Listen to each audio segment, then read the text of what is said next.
रौता ओनसोलनि गोसो गुदुं लाइमोनफोरनि थाखाय मोनसे गोजोनथाव खौरां आरो बे हाबाफारिखौ लादों रौता दख'रा दुलाराय बर' फरायसा आफादा। नंगौ, रौता ओनसोलनि लाइमोनफोरनि थाखाय रौता दख'रा दुलाराय बर' फरायसा आफादा हारिमु मावबादा हाबाफारि लादों।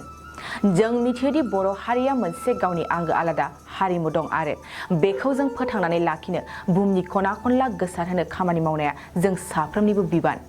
बेखौ नोजोर होनानै रौता दख'रा बर' फरायसा आफादा आथिखालाव जाखांफुहांनाय लाइमोनफोरजों लोगोसे गोसो गुदुं बिथांमोनखौ बेसेन नाङाजासे रौतानि आइ थानसार आरो क'क्राझारनि लक्ष्मी थानसालियाव फोरोंनायनि थाखाय मावबादा लानाय जायो आरो बे हाबाफारिखौ मैयानिफ्रायनो बेखेवनानै होनाय जायो।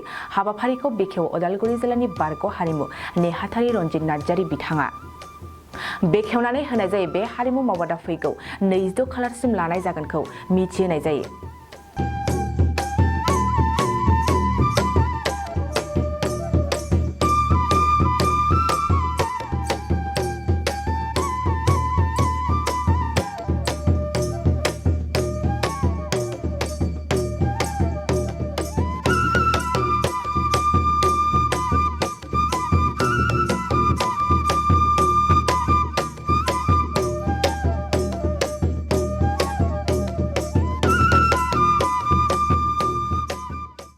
नैरोजा 23-24 सोलोंथाइ बोसोरनि थाखाय गोदान मुं थिसननाय लानानै फैदों बड'लेण्ड एकाडेमि सिनियर सेकेन्डारि फरायसालिया।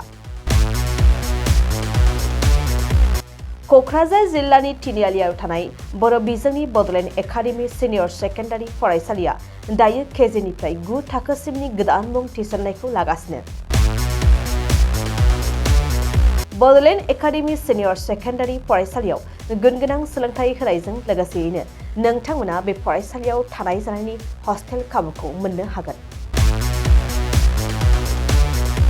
बेजों लोगोसेयैनो बे फरायसालियाव एक्सट्रा टिउसन आरो इंलिश स्पिकिं कर्सखौबो फरायसाफोरनो होनाय जायो। गोसो गोनां फरायसाफोरा मुं थिसननायखौ बाङाय बेसेनावनो मोननो हागोन।